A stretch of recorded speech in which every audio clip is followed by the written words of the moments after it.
호돌이 썰툰. 결혼한 지 1년, 다음 달 이 결혼 1주년이에요. 결혼을 전제로 1년간을 동거해서 2년을 함께 살았죠. 남편과 전 8년 전 경기도 이천의 같은 회사에서 만나서 교제하다가 결혼까지 하게 됐어요. 남편은 그 회사 재직 중이고요. 그렇게 뜨겁게 사랑하는 시기는 지났고 그렇다고 정만으로 사는 것도 아니고 평범한 부부들처럼 서로 맞벌이하고 주말에 마트 장 보러 함께 다니고 외식도 하고 여행도 다니며 연극, 뮤지컬, 야구장 다니며 즐겁게 지내왔어요. 남편은 2살 연하고 아직 아기는 없어요. 그래서였을까요? 언제부턴가 남편이 핸드폰을 자꾸 감추고 저랑 함께 누워있을 때도 제가 볼 수 없는 각도에서 누군가와 카톡을 주고받더라고요. 전혀 의심을 안 했어요. 아니, 의심하기가 무서웠을지 몰라요. 눈에 보였거든요. 핸드폰을 감추는 게. 한두 달 전부터 부쩍 야근이 많아졌고 주말 출근도 하고 심지어 회사에 일이 많다며 늦게까지 일하고 회사 숙소에서 잔다며 외박까지 하더군요. 함께 다녔던 회사였기에 어느 정도 근무 환경을 알지만 근래 부쩍 일이 많아진 게 의심스러웠어요. 회식이라고 새벽 2시, 퇴직자 송별회라고 새벽 4시, 야근이라며 12시, 1시, 4월, 5월 내내 잠든 모습, 아침에 출근하는 모습만 봐왔어요. 일이 힘들어 지쳐 자고 있는 모습을 안쓰러워하며 회식이라고 야근이라고 방해될까봐 전화도 안 하고 기다리기만 했어요. 어느 날 주말 선임 집들이라며 전라도 광주를 간대요. 왜 그렇게 먼 데까지 가야 하나, 꼭 가야 하나 했더니 자기 직속 선임이라 안 갈 수가 없고 회사 임원도 가는 거리 운전해줘야 한다고 해서 내키진 않았지만 보냈어요. 가서 모텔 잡아서 직원들이랑 자고 다음날 온다고 하더라고요. 다음날 오후 2시쯤 집에 와서 낮잠을 자더니 저녁에 또 카톡을 숨기며 하더라고요. 여자의 직감이란 정말 무서운 건가 봐요. 뭔가 있겠다 싶어서 남편 폰으로 치킨 주문한다는 핑계로 슬쩍 봤어요. 카톡엔 대화명을 숨기려고 했는지 거래처, 신랑이 보낸 메시지는 보고 싶다, 사랑한다, 광주 언니네 인사하러 가면 옷을 좀 사야 하나? 그랬죠. 그의 언니네 인사드리러 간 거였네요. 남자친구 자격으로요. 동갑내기 회사 여직원과 바람이 난 거였어요. 물론 그 여직원도 유부남인 걸 알면서 카드 문자를 보니 와인도 사갔네요. 내가 보는 걸 눈치챘는지 핸드폰을 빼앗네요. 그때부터 말하라며 누구냐며 울면서 때리고 발로 차고 신랑 옷이며 가방이며 결혼했다며 모두 들고 나와 거실로 집어던지며 나가라고 했어요. 무릎 꿇고 빌어요. 잘못했다며. 신랑은 그애 사랑한 적 없고 그냥 한번 어떻게 해보려고 그랬던 거라네요. 다음날 회사로 찾아가 그 애랑 남편이랑 3자 대면을 하고 모두 인정을 하네요. 그 애한테 내 남편은 너 사랑한 게 아니라 너랑 한번 자보려고 그런 거라 했어요. 눈물이 그렁그렁하네요. 과장님이 그렇게 생각할 줄 몰랐다며. 유부남인 걸 알고 내가 와이프인 것도 알면서 어떻게 저런 말이 나올까요? 따귀한테 때리니 신랑이 절 막아서요. 내가 제 따귀한테 못 때리냐? 너랑 바람핀 년 따귀 때리는 게 그렇게 마음이 아픈 거냐? 했더니 아무 말도 못하고 저만 말리네요. 그때 알았죠. 아, 둘은 사랑이었구나. 당장 회사 가서 모두 까발리고 둘 다 사회에서 매장시키고 싶었지만 저도 다녔던 회사고 저만 우스운 꼴 당할까봐 못했네요. 다음날 신랑이 그 애와 같이 살 미래까지 생각했다는 말을 하더라고요. 회사에다는 저하고 이혼하고 시간이 지난 후 서로 회사에서 눈 맞아 결혼한 걸로 하면 되겠지 하는 시나리오까지 짰던 거죠. 이젠 끝난 거죠. 내가 아무리 마음 아파도 붙잡고 싶어도 이미 그의 마음속엔 내가 없는걸요. 2주 전 일이네요. 지금은 당장 필요한 짐만 싸들고 나와서 혼자 지내고 있어요. 헤어지기로 했어요. 다시 돌아온다고 해도 받아줄 자신이 없어요. 매일매일 의심하게 될 거고 집착하게 될까봐. 그런 내 모습이 너무 안쓰러워서 매일 울고 잠 못 자고 정신과 치료까지 받으면서 억울하고 아프고 슬퍼서 평온했던 가정이었는데 크게 싸운 적도 없었는데 한 사람은 마음이 변해 다른 사람을 사랑하게 됐고 남은 사람의 남은 사랑은 아무것도 아닌 게 되었네요. 남친이랑 저랑은 연애한 지 2년 반이 좀 넘어요. 저는 대학교가 본가랑 멀어서 자취했고 학교에서 남친을 만나게 되었어요. 제 여동생이 6개월에 한 번씩 놀러와서 며칠 자고 가고 그랬어요. 며칠 중 하루 이틀은 저랑 제 남친이랑 셋이서 같이 놀고 했어요. 그러다 이번에 동생이 저랑 같이 자취하게 됐어요. 그래서 그런지 셋이서 보는 일이 많아졌습니다. 저야 타지에 왔어도 학교 다니면서 친구들도 생겨서 만날 사람이 많지만 동생은 온 지도 얼마 안 됐고 딱히 만나는 사람이 없었어요. 제가 개인적인 약속이 있으면 남친이 동생을 챙겨줬고 고마웠었죠. 그러다 동생도 친구들 생기고 놀러 다니기 시작하다 보니 셋이서 노는 일이 줄어들었고 그 이후로 남친은 제 동생 얘기만 합니다. 둘이 데이트하는데도 동생 부르자고, 오늘 저녁은 동생이랑 같이 먹자고, 저 없을 때도 동생한테 연락해서 어디 가자, 밥 먹자, 뭐 하자. 동생은 본인 챙겨주나 보다 하고 감사해서 같이 다녔는데 슬슬 동생도 이상한 느낌은 받았나 봅니다. 막 이것저것 사주려고 하고 손잡거나 팔짱 끼려고 한답니다. 소리 듣고 너무 열받아서 남친한테 뭐라 했더니 내 동생이니까 챙겨주는 거라고 말하네요. 동생이 부담스러워하니까 이제 그만 챙겨줘라 하니까 알겠다면서 연락은 계속하네요. 저한테 연락하는 횟수보다 동생한테 하는 횟수가 많은 듯해요. 어젠 동생한테 연락하더니 저랑 셋이서 여행 가자고 했다네요. 왜 지 여친 놔두고 여친 동생한테 그딴 소리를 하는지 모르겠는데 그러면서 은근슬쩍 동생만 데리고 가려고 하는 건 아닌지 너무 열받고 짜증나서 헤어지자고 했는데 아직 계속 연락은 오고 있네요. 왜 그러냐고, 오해라고, 진짜 너도 동생이라 챙겨주는 것 뿐이라고, 동생한테도 계속 언니가 오해하는 거다, 오해 좀 풀어달라 하면서 연락한다네요. 참, 뭐 이런 놈이 다 있나 싶네요. 우리나라의 95%는 한 번도 가보지 못했지만 나머지 5%는 수없이 계속 방문하는 이상한 지역이 있다. 바로 가탄민국 유일한 도박의 천국이자 합법인 강원랜드이다. 라스베이거스와는 비교도 안 될 정도로 작고 경제 규모도 비교가 안 되지만 그래도 도박의 경제 규모는 대단해서 나름 들어가기만 해도 강원랜드 자체는 미니 라스베거스처럼 나름대로 화려하게 지어놓았다. 문제는 강원랜드 근처 시외만 가도 섬뜩할 정도로 전당포, 사채, 매매업체들이 줄줄이 서 있다. 나는 친척을 통해 그쪽 전당포 아르바이트를 하게 되었는데 시급은 맨날 바뀌지만 굳이 계산하면 시간당 2만원에서 5만원 정도다. 현차가 큰 게 이런 일 특성상 날마다 들쭉날쭉이라 힘들었다. 결과적으로 3달도 못하고 그만두었는데 이게 평범한 사람이 할 일이 못 되었다. 가벼운 반지, 금덩이부터 지갑 같은 걸 맡기면 늘 이런 말을 해주고 현찰을 준다. 뭐든 적당히, 조심히, 즐기기만 하세요, 이 말을. 최소한의 인간 대 인간으로서 예의라고 생각하고 늘 말한다. 근데 도박의 중독성은 상상을 초월한다. 처음에 반지를 맡겼던 아저씨가 3일 뒤에 와서 지갑, 휴대폰 더 맡기면 안 되냐, 이렇게 나오고 돈 찾아야 본전 찾는다고 덜덜 떨면서 사정해서 핸드폰 맡기고 갔는데 사랑하는 아내가 보낸 카톡이 오는데 당신 어디에요? 이런 식으로 왔다.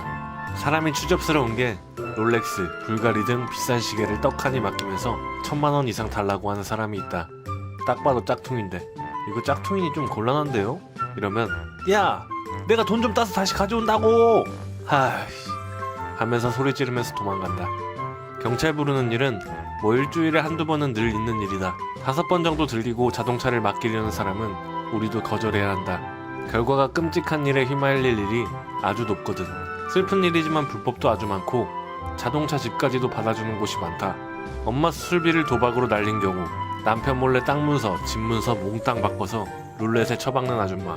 이제 겨우 20대 초반인 고시준비생이 부모님이 보내준 학원비 몇백만원을 몽땅 날리고 길바닥에서 오는 경우가 엄청 많다. 결국엔 2달쯤 넘게 일하다가 지저분한 돈만 잔뜩 벌고 집어치웠다. 살면서 한 번쯤은 해볼 만한 일이라는 것들이 많이 있는데 이 일은 살면서 한 번도 안 해보면 오히려 더 좋은 일이라고 자부한다. 열심히 살자.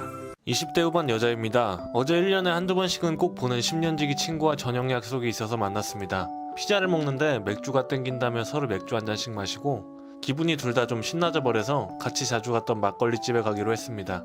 원래 저녁만 먹고 헤어지고 제 남자친구가 절 데리러 오기로 했는데 제가 뜬금없이 나 막걸리 먹으러 갈 거야 라고 하니까 남친이 자기도 껴달라는군요. 그래서 셋이서 막걸리집에서 닭도리탕 하나 시켜서 술을 먹기 시작했습니다. 저는 직장인이라 무리하면 안 돼서 조절하며 마시고 있었고 친구는 카페 부지점장이라 원할 때 쉴 수 있다며 그냥 쭉쭉 마시더군요. 친구가 슬슬 취하더니 뜬금없이 저희 보고 되게 안 어울린다고 하더라고요. 남자친구는 되게 잘생겼는데 전 평범하다고요. 남친은 저보다 1살 연하입니다. 솔직히 얼굴은 막 잘생긴 것보다 남자답게 생겼고 어렸을 때 체육적으로 선수 생활을 했어서 키도 크고 몸도 좋은 편이에요. 근데 원래 그냥 격하게 이야기도 하고 이야기하면서 웃기면 야이 삐삐야 하면서 욕하고 놀기 때문에 그냥 장난처럼 아닌데? 얘도 겁나 평범한데? 하고 웃어 넘겼어요. 근데 그 뒤로도 계속 남자친구가 잘생겼다고 자기 스타일이라고 얘 말고 누나한테 와라 짠하자 막 이러는데 처음엔 그냥 술 기운에 깨르르 했는데 점점 도가 심해지는 것 같아서 남친도 듣다 누나 많이 취하신 거 아니에요? 저 안 잘생겼어요 진짜 하면서 슬슬 방어하더라고요. 저도 듣다 보니 기분이 좋지만은 않아서 야야 그만해 지겨워 하고 타이밍 보다가 너무 늦었으니 이제 집에 가자 해서 서로 집에 갔어요. 그러다가 오늘 남자친구가 점심시간에 전화와서 받아봤는데 충격적인 이야기를 하더라고요. 사실 저랑 친한 친구인 것 같기도 하고 그 전에도 저한테 이야기도 많이 들었어서 그 누나에 대해서 나쁘게 말할 생각은 없었는데 그래도 말해야 할 것 같다면서요. 제가 어제 술자리에서 3번 자리를 비웠었어요. 2번은 전화, 1번은 화장실. 처음 전화 받으러 나갔을 때는 별일 없었대요. 근데 제가 2번째로 전화하러 나갔을 때는 조금 길어졌었는데 그때 제 친구가 제 남자친구 보고 자꾸 자기 가슴이 무거우니까 탁자에 올려놔야 할 것 같다고 그랬대요. 제 친구 가슴이 보통 사이즈보다는 크긴 해요. 남자친구가 아 진짜 많이 취하셨나 보다 싶어서 저도 화장실 좀 다녀올게요 하고 자리를 뜨려고 했더니 가슴 이야기 싫어? 그럼 어디가 좋아? 라고 했다네요. 어처구니가 없어서 남친은 대꾸도 안 하고 그냥 화장실을 다녀왔고 제가 남친 화장실에 있는 동안 자리로 돌아와서 앉아있어서 아무 일도 없이 제 옆에 앉았고 전 정말 몰랐어요. 2번째로 제가 화장실 갔을 때는 남친이 안절부절했대요. 또 무슨 이야기 할지 몰라서. 근데 더 불안하게 갑자기 핸드폰만 만지고 아무 말도 안 하더래요. 그래서 그냥 남친이 이거만 마시고 일어나실 거죠? 라고 했더니 친구가 남친을 쓱 보고선 아니 땡땡이 데려다주고 다시 와 라고 했다네요. 아직도 어처구니가 없네요. 사실 오늘 오전에 그 친구한테 잘 들어갔냐 괜찮냐 하면서 출근하면서 카톡을 먼저 했었는데 친구는 늦게 일어났는지 10시쯤부터 저랑 아무렇지 않게 카톡 중이었어요. 근데 점심시간에 남친한테 이야기 듣고 나니까 너무 어처구니가 없네요. 얘가 지금 기억이 안 나는 척을 하는 건지 아니면 정말 기억이 안 나는 건지 뭐든 간에 여튼 그랬다는 사실은 변함이 없으니까 너무 화가 나고 배신감에 계속 친구할 수는 없을 것 같아서요. 짜증나네요. 바로 어제였음. 지난주부터 학교 후배가 소개팅을 시켜준다고 했음. 가을이 오니 더욱더 외로웠던 터라 바로 오케이 했는데 업무가 바빠서 미루다가 어제 만났음. 그분은 회사가 양재동, 난 역삼동. 강남역에서 만나기로 했음. 칼퇴근하고 바로 강남역으로 날아갔음. 퇴근 시간에 미칠 듯한 강남역의 정체를 알기 때문에 시간이 좀 늦었길래 만나기로 한 지오다노 앞으로 뛰어갔음.